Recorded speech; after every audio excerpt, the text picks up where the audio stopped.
सुरनकोट पुंछ में फौज और मिलिटेंटों के दरमियान झड़प में जेसीओ समेत 5 फौजी एहलकार हलाक। गुंड जहांगीर बांडीपुरा में फौज ने मिलिटेंट को हलाक करने का किया दावा। सोमो ड्राइवर के कत्ल में पुलिस ने मज़कूरा मिलिटेंट का बताया हाथ। उधर खागुंड वेरीनाग में भी एक मिलिटेंट हुआ हलाक।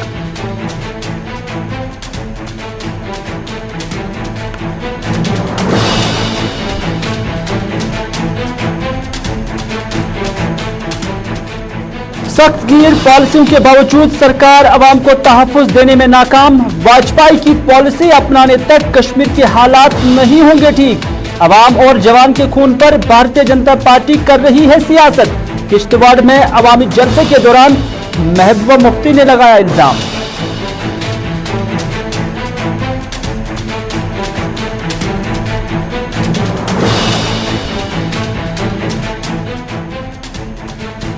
और हालिया इंसानी हलाकतों के बाद आलोची बाग में खातून प्रिंसिपल के साथ इजहारी तज़ियत का सिलसिला जारी। एमएस सिरसा ने हालिया वाक़ात को बताया भाईचारे को नुकसान पहुंचाने की साजिश।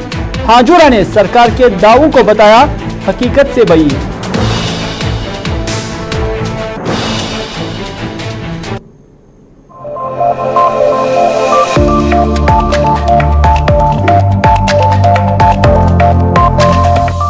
नाज़रीन आदाब, दोपहर के 4 बज चुके हैं और श्रीनगर स्टूडियो से बराह रास्त स्पेशल रिपोर्ट लेकर मैं हूं आपका मेजबान मीर हिलाल हाजुरी आपकी खिदमत में हाजिर। और नाज़रीन, मुख्तलिफ खबरों पर हम जरूर नजर डालेंगे, लेकिन आज ही के दिन लगभग पिछले 24 घंटे क्या पिछले 12 घंटे के दौरान तकरीबन जम्मू कश्मीर के अंदर 3 एनकाउंटर होते हैं।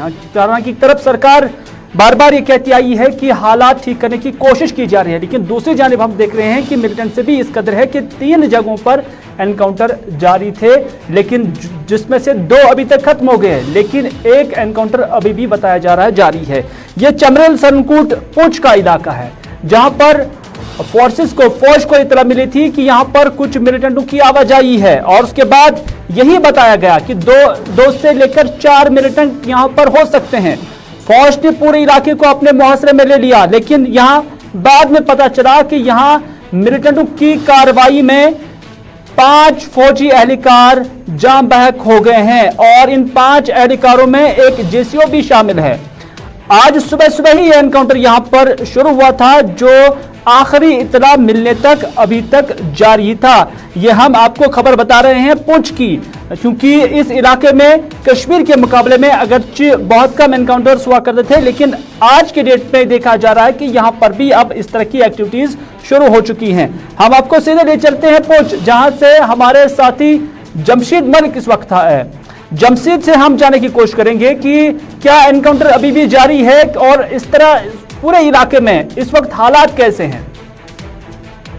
बिल्कुल, अगर ये कहें कि पुंछ के सुरनकोट चमरेल गांव से आज सुबह ये बड़ी खबर सामने आई थी, जहां ये खबर सामने आई थी कि कुछ मुश्तबा अफराद की नकल व हरकत देखी गई, और उसके बाद सर्च ऑपरेशन का सिलसिला शुरू किया। और सर्च ऑपरेशन के दौरान ही मिलिटेंटों की तरफ से सेना पर हमला किया गया। हमले में एक जेसीओ समेत 5 जवान जख्मी हुए, जिनको बाद में जख्मों की ताब ना लाकर चल बसे हैं। उसके बाद इस पूरे इलाके को बड़े पैमाने पर सर्च ऑपरेशन इस इलाके में चलाया जा रहा है, क्योंकि घना जंगल इलाका है, और उसके साथ आप राजौरी के कुछ इलाकों से भी इस इलाकों की तरफ फौज रवाना की गई है, क्योंकि उसके बाद थाना मंडी के पंगाई इलाके से भी किस तरह की खबर सामने आई थी कि वहां भी कुछ फायरिंग, कुछ रोंद चलने की आवाज सुनाई दी गई है। इन इलाकों की जहां तक बात की जाए, अगर बात करें हम पिछले 10 सालों की, तो 10 साल पहले इन इलाकों से इस तरह की खबरें सुनने को मिलती थी आए दिनों, मगर पिछले 10 साल के बाद कुछ महीने से लगातार इस तरह की खबरें सामने आ रही हैं। जिस तरह थाना मंडी के पंगाई इलाके की बात करें या उसके दुगर इलाकों की बात करें, यहाँ 3 एनकाउंटर पिछले महीने में हमने देखे। उसके बाद इसके साथ बिल्कुल लगने वाला ये इलाका है, जहां आज सुबह तो जमशेद, क्या यही कहा जा सकता है कि जैसा कि आपने खुद भी कहा है कि 10 साल पहले यहां पर मिलिटेंट एक्टिविटीज हुआ करती थी, लेकिन उसके बाद यहां पर मिलिटेंट एक्टिविटीज पर काबू पाया गया था, लेकिन एक बार फिर से एक नया सिलसिला यहां पर शुरू हो गया है।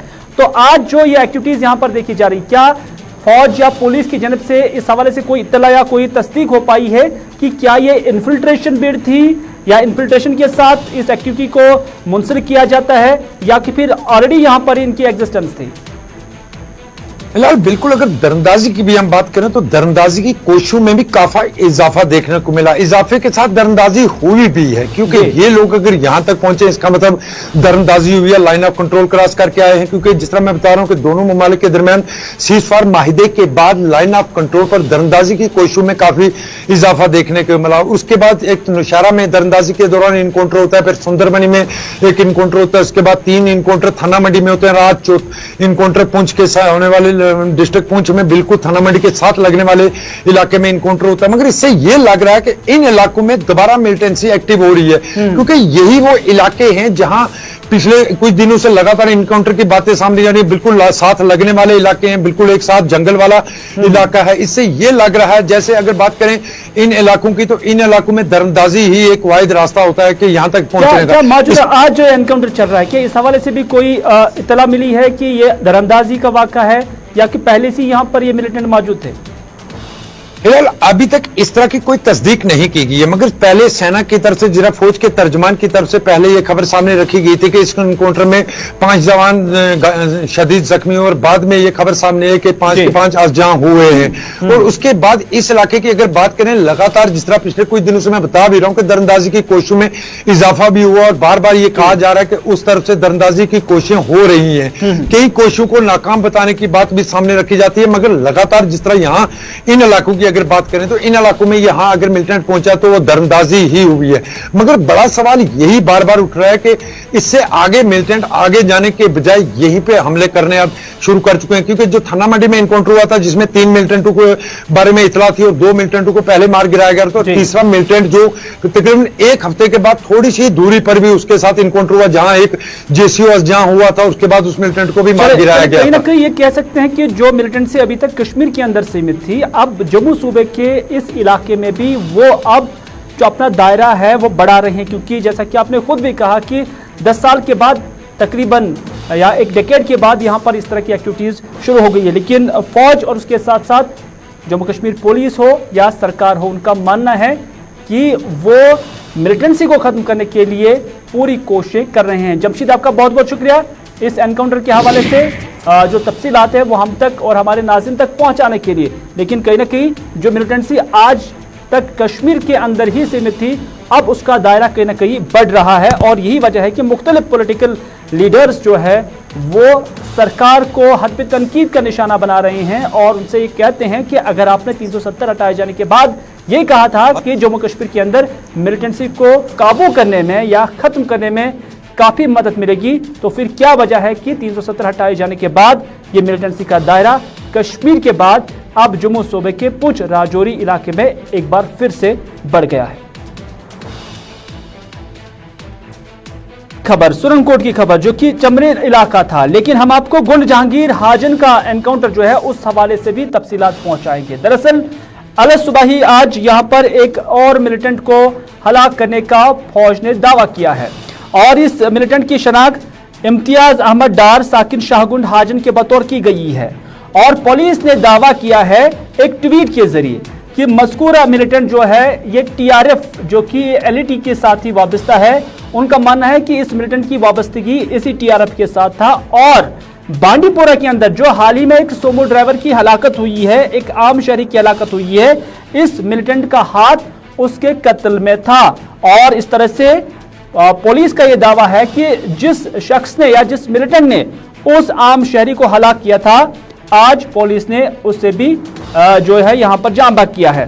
लेकिन आपको पता चले कि कल शाम ही पुलिस ने 5 लोगों की आइडेंटिफिकेशन की थी और पुलिस ने कहा था कि इस हलाकत के पीछे, इस सोमो ड्राइवर की हलाकत के पीछे 5 OGWs और एक मिलिटेंट शामिल है। ताहम पुलिस ने 4 को गिरफ्तार किया हुआ है और एक जिसके बारे में पुलिस का दावा था कि वो फरार है, उस ही मिलिटेंट को आज पुलिस ने एक मुख्तसर एनकाउंटर के दौरान हलाक करने का दावा किया है। आपको बताते चले कि मज़कूरा मिलिटेंट किसी घर के अंदर नहीं था, बल्कि उसकी जो मौत है, जो उसकी हलाकत है, वो सोशल फॉरेस्ट्री की जो नर्सरी है गुंड जहांगीर हाजन इलाके में, वहीं पर उससे फोर्सेस ने एक मुख्तसर एनकाउंटर के दौरान हलाक किया है। चलिए, जैसा कि मैंने पहले ही कहा कि आज के दिन में पिछले 12 घंटों के दौरान ये तीसरा एनकाउंटर रहा और तीसरा एनकाउंटर खागुंड वेरीनाग का है। जो कि अनंतनाग डिस्ट्रिक्ट में पड़ता है। दौरान शब यहां फौज और पुलिस ने इलाके को मुहसरे में लिया और पुलिस और फौज को इत्तला थी कि यहां पर कुछ मिलिटेंटों की मौजूदगी है और मौजूदगी के साथ ही पुलिस ने उस स्पेसिफिक जगह को भी अपने घेरे में लिया और उसके बाद तलाशी कार्रवाई भी शुरू की। वार्निंग शॉट्स भी यहां पर देखे, लेकिन पुलिस का ही मानना है कि यहां पर जवाबी फायरिंग भी हुई है। तो इस तरह से यह सारा मामला यहां पर एनकाउंटर में दाखिल हुआ और एक मकान के अंदर जो पुलिस जराये कहते हैं कि मकान के अंदर एक मिलिटेंट जो है उसकी मौजूदगी थी और उसके बाद जब उन्होंने गोलियां चलाई तो फोर्सेस की जानिब से भी यहां से गोलियां चलाई गई। तो उसके बाद वो बाहर आया और बाहर आंगन में उसकी मौत वाक़ा हुई है। तो इस तरह से यहां पर भी फौज ने एक मिलिटेंट को आज हलाक करने का दावा किया है।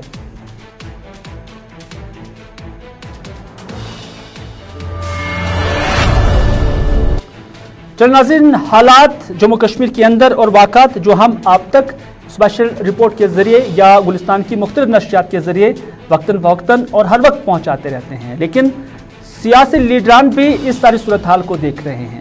महबूबा मुफ्ती जो कि PDP की सदर या साबिका वज़ीर आला जम्मू कश्मीर की, वो कश्तवाड़ के दौरे पर है और कश्तवाड़ में वो अपनी सियासी सरगर्मियां जारी रखी हुई हैं और कश्तवाड़ आने पर जहां महबूबा मुफ्ती का वालिहाना इस्तकबाल भी आज हुआ, वहीं पर PDP की एक कसीर तादाद बशमूल मर्द और खवातीन यहां पर आज शामिल दिखी और यहां पर भी इन्हीं हालात का महबूबा मुफ्ती ने अपने स्पीच या उसके साथ साथ मीडिया नुमाइंदों के साथ जब बात की तो उस दौरान इन्हीं हालात का उन्होंने यहां पर तज़किरा किया।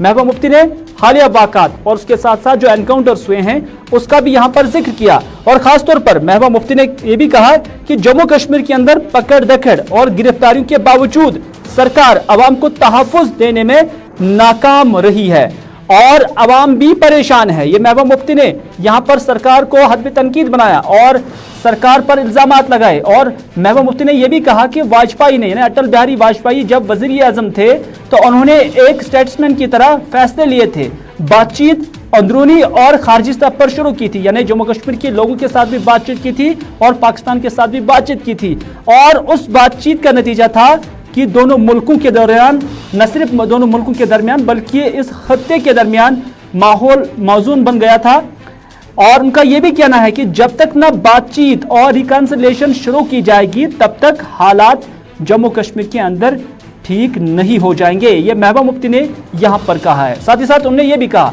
कि चाइना के साथ भी भारत के इख्तिलाफात हैं, LAC पर काफी मामलात है, लेकिन इसके बावजूद चाइना के साथ जो बातचीत आज तक हुई है वो सारे मराहिल फेल हुए हैं, नाकाम रहे हैं। लेकिन महबूबा मुफ्ती का मानना है कि चाइना के साथ बातचीत नाकाम रहने के बावजूद भारत सरकार बार बार उनके साथ बातचीत करती रहती है, तो कश्मीर के मामले पर बातचीत क्यों नहीं होती है। महबूबा मुफ्ती ने यह भी कहा कि JCO जो आज एक झड़प के दौरान जाम बहक हुआ और उसके साथ साथ 4 जवान भी वहां पर जाम बहक हुए, कब तक खून खराबे पर भारतीय जनता पार्टी वोट की सियासत करेगी। वाजपेयी का रास्ता ही मसले का असल हल है। यह महबूबा मुफ्ती ने आज तकरीर के दौरान भी किश्तवाड़ के अंदर कही और उसके साथ साथ मीडिया नुमाइंदों के साथ बात करते हुए भी उन्होंने कही।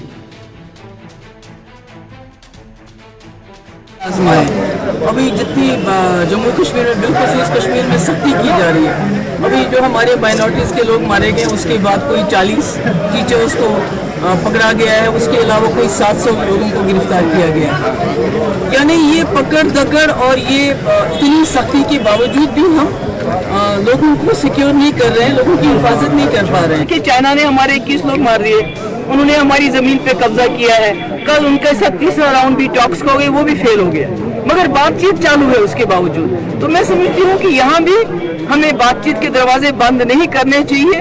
अभी एक JCO मारा गया, उसके साथ 4 जवान मारे गए इधर पुंछ में, तो ये कब तक चलेगा, ये खून खराबा कब तक चलेगा, कब तक बीजेपी जो यहाँ के जो हमारे जवान हैं जम्मू कश्मीर के लोगों के खून का जो वो अपनी उस पर वोट की सियासत करेगी, कब तक वो लोगों को जो है एक्सप्लॉइट करती रहेगी। मैं समझती हूँ कि वाजपेयी का रास्ता बिल्कुल सही था, बातचीत का रास्ता ही सिर्फ वाहिद हल है इस खून खराबे को।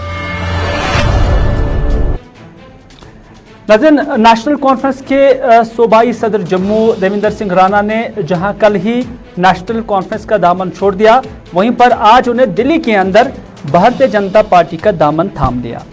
और न सिर्फ देवेंद्र सिंह राणा बल्कि नेशनल कॉन्फ्रेंस के सीनियर लीडर और साबिका वजीर SS सलाथिया भी उनके हमरा थे और उन्होंने भी अब भारतीय जनता पार्टी में शामिल न सिर्फ ऐलान किया बल्कि आज शामिल भी हो गए। दिल्ली के अंदर एक बड़ी तकरीब मुनाकिद हुई। इस तकरीब पर डॉक्टर जितेंद्र सिंह, हरदीप सिंह पुरी, तुरन चुग, रविंदर रैना, डॉक्टर निर्मल सिंह, कविंदर गुप्ता और जुगल किशोर भी यहां पर मौजूद थे और उनका वालिहाना इस्तकबाल भी आज नेशनल कॉन्फ्रेंस में किया गया। उसके बाद देवेंद्र सिंह राणा ने यहां पर बात भी की है और उन्होंने कहा कि वो जम्मू बेस जो एक मकसद है उसका कि एक नैरेटिव बन जाए और उसके साथ साथ उनका मानना है कि जम्मू के लोग एहसास कमतरी के शिकार हैं।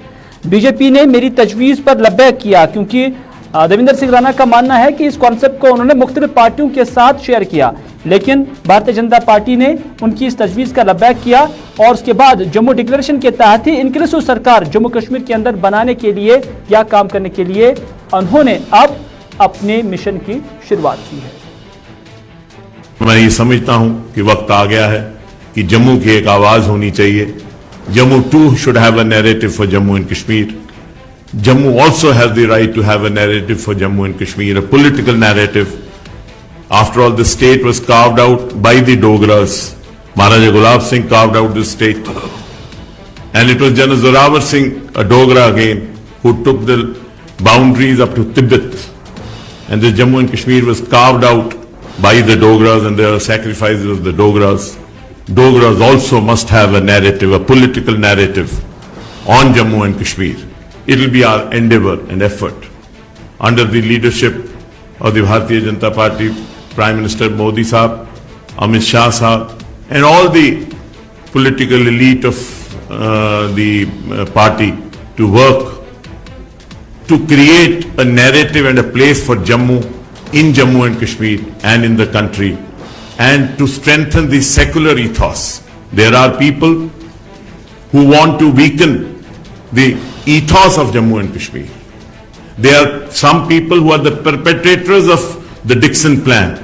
Jammu Declaration, we feel, will defeat those who want the Dixon Plan to succeed. Dixon Plan cannot succeed as long as we exist in Jammu and Kashmir, and we will not allow Dixon Plan and their supporters to succeed and defeat people who stand for the country and have a nationalist approach. We join the party with this in mind, and we are sure that in the national interest, the party will help us take forward the aspirations of the people of Jammu who feel relegated.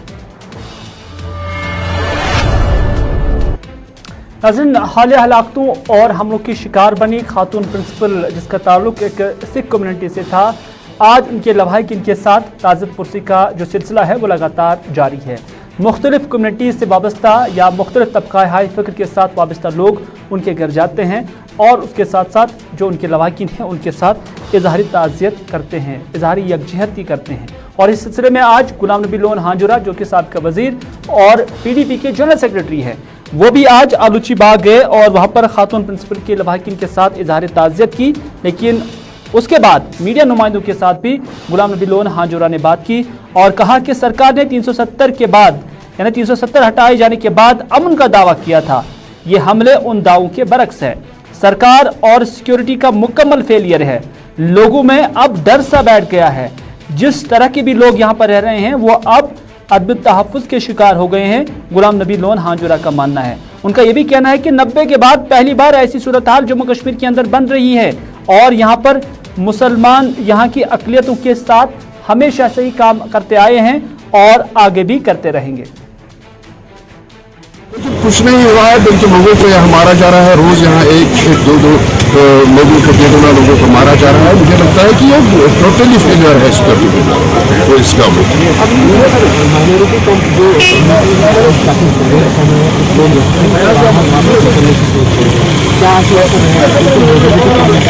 आज जो हो रहा है ये बिल्कुल नबी की सूरत हाल इसमें मुझे लगता है डर उनको है, लेकिन मेजॉरिटी मुसलमान की है। हम उनको आश्वासन देना चाहते हैं कि हम आपके साथ हैं। हम जो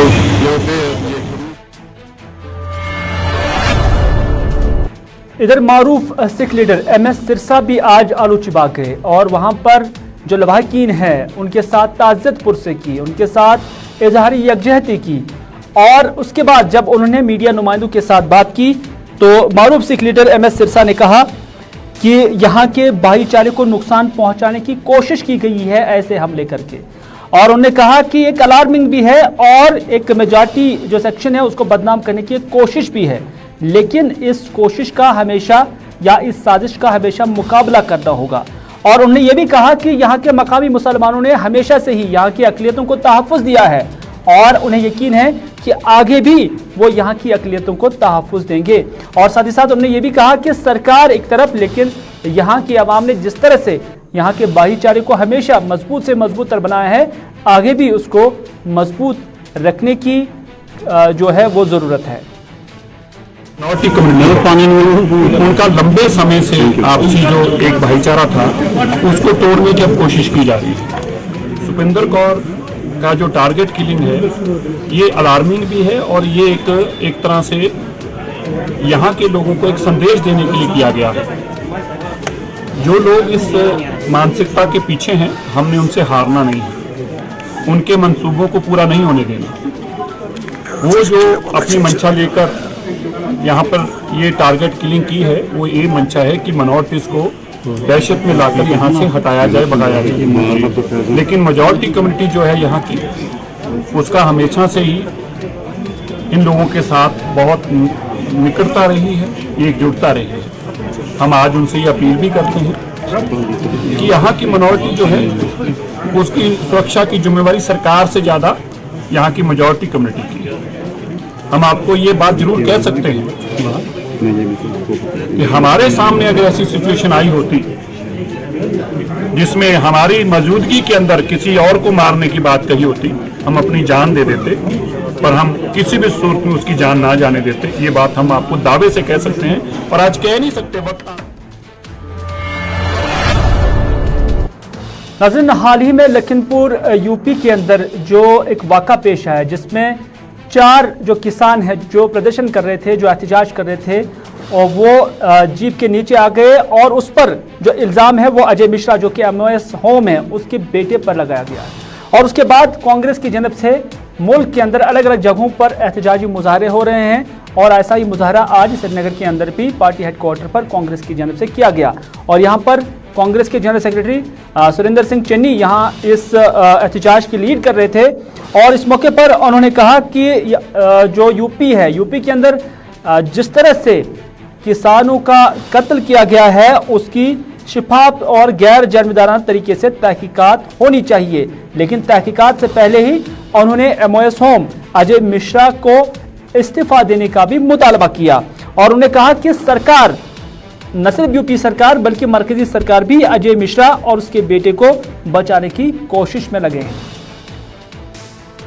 बदकिस्मती की बात है जो MOS होम है अजय मिश्रा, उनके पुत्र ने पिछली बार किसानों के ऊपर गाड़ी चढ़ाई और उनको कुचल दिया और मार दिया।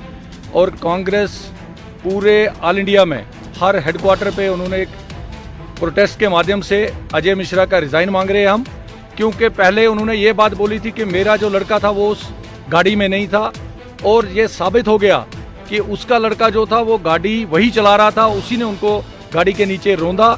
और हम चाहते हैं कि ऐसे होम मिनिस्टर जिसका पुत्र कातिल हो उसको सत्ता में रहने का कोई हक नहीं है और उसको इस्तीफा देना चाहिए। या हाँ, अब जो यूपी की पुलिस है वो उसको वहां पे VIP प्रोटोकॉल दे रही है, कभी कॉफी पिला रही है, कभी। नाज़रीन, बात कश्मीर के मौसम की, क्योंकि अब कश्मीर के मौसम ने भी अब सर्मा का रुख इख्तियार किया है, क्योंकि सर्दी भी बढ़ रही है। मौसम का हालचाल भी हम आप तक पहुंचाएंगे, लेकिन पहले आप तक ये विजुअल्स पहुंचाएंगे। ये गुलमर्ग के हैं जहां पर हल्की बर्फबारी हुई है और इससे सीजन की पहली बर्फबारी तस्वर की जा रही है। गुलमर्ग के ऊपरी इलाकों में दरअसल इस तरह की बर्फबारी हुई है और यहाँ पर आपको ये कपकपाते सयाह भी नजर आएंगे, लेकिन साथ ही साथ काफ़ी हंसी खुशी और मज़े लेते हुए ये सयाह यहाँ पर इस पहली बर्फबारी के मज़े भी ले रही है। और जब उन्होंने हमारे नुमाइंदे इशफाक के साथ बात की तो उन्होंने कहा कि फ़ोटो खींचने के साथ साथ इस मंजर को वो हमेशा याद रखेंगे, क्योंकि ये मंजर ऐसा है कि जैसे वो जन्नत के अंदर है। मेरा नाम प्रेमल पारेख है, मैं तेलंगाना हैदराबाद से हूँ और मैं इतना खुश हूँ इधर आके। यहाँ के लोग बहुत अच्छे हैं, फॉरेन से यहाँ आना काफ़ी अच्छा है। और हम जो सुनते हैं कि कश्मीर में प्रॉब्लम है, यहाँ एक्स्ट्रॉर्डिनरी सेफ है, लोग बहुत अच्छे हैं, सब तरीके से अच्छा है। तो मैं तो बोलता हूँ हर एक बार नहीं 2-3 बार भी आए तो अच्छा है। We should come here. बहुत ही अच्छा महसूस हो रहा है। चलिए नाज़रीन, आपने सुना ये सयाह यही कहते हैं कि बाहर के मीडिया में वो यही सुन रहे हैं कि कश्मीर के अंदर सब कुछ ठीक ठाक नहीं है, लेकिन जब वो कश्मीर आते हैं तो फिर अपने आंखों से देखते हैं कि कश्मीर जैसा मजा कहीं नहीं है। यहाँ के लोग भी अच्छे हैं, यहाँ का माहौल भी बहुत अच्छा है, लेकिन माहौल के साथ साथ यहाँ के मौसम का भी हम जिक्र करते हैं। और आइंदा कुछ दिनों के अंदर मौसम का क्या कुछ हाल चाल रहने वाला है, ये जानने के लिए इस वक्त हमारे साथ है हमारे साथी सईद इरफान फाजिल। इरफान, चूंकि सर्दी भी है, कपकपाती सर्दी भी है, और इसके साथ साथ हम देख रहे हैं कि गुलमर्ग के अंदर पहली बर्फबारी भी हुई है, लेकिन मौसम का मिजाज किस तरह का रहने वाला है, क्योंकि आपने खुद भी जो मेट्रोलॉजी डिपार्टमेंट है उनके जिम्मेदारों के साथ बात भी की होगी। देखिए हिलाल, कल रात से ही हमने देखा कि जिस तरीके से वेस्टर्न डिस्टर्बेंस यानी मगरबी हवाओं का असर जम्मू कश्मीर पे हुआ और उसकी जो पेशन गोई है मेट्रोलॉजिकल डिपार्टमेंट ने पहले ही की थी, और कल से हमने देखा कि तेज हवाओं के साथ साथ जो बारिशों का सिलसिला है वो शुरू हुआ और रात भर बारिशें हुई। और सुबह सुबह जी हाँ, हमने देखा कि कई इलाकों से यही खबर आ रही थी कि अब बर्फीला मौसम भी शुरू हो चुका है। और सबसे पहले बर्फबारी जो है वो कोंगडूरी अफरवट में हुई, जो कि पहला फेज है गुलमर्ग गंडोला का। आपसे जानना चाहेंगे कि आइंदा क्या कुछ मौसम रहने वाला है, क्या इसकी कोई पेशन गोई की गई है? देखिए फिलहाल अगर देखा जाए तो आज दिन के हवाले से पेशन गोई यही है कि दिन जितना डलेगा तो मौसम साजगार होगा और आने वाले दिनों में यानी 16 से लेकर 18 तारीख तक फिर से मगरबी हवाओं का असर जम्मू कश्मीर में होगा, जिसमें खासतौर पर बारिशों के साथ साथ बर्फबारी हो सकती है। चलिए इरफान, बहुत बहुत शुक्रिया पूरी जानकारी देने के लिए। यानी 16 से लेकर 18 तक मौसम में फिर से तब्दीली आ सकती है, लेकिन 16 तक कश्मीर का मौसम जो है वो सुहाना रहने के ही इम्कानात जाहिर किए जा रहे हैं।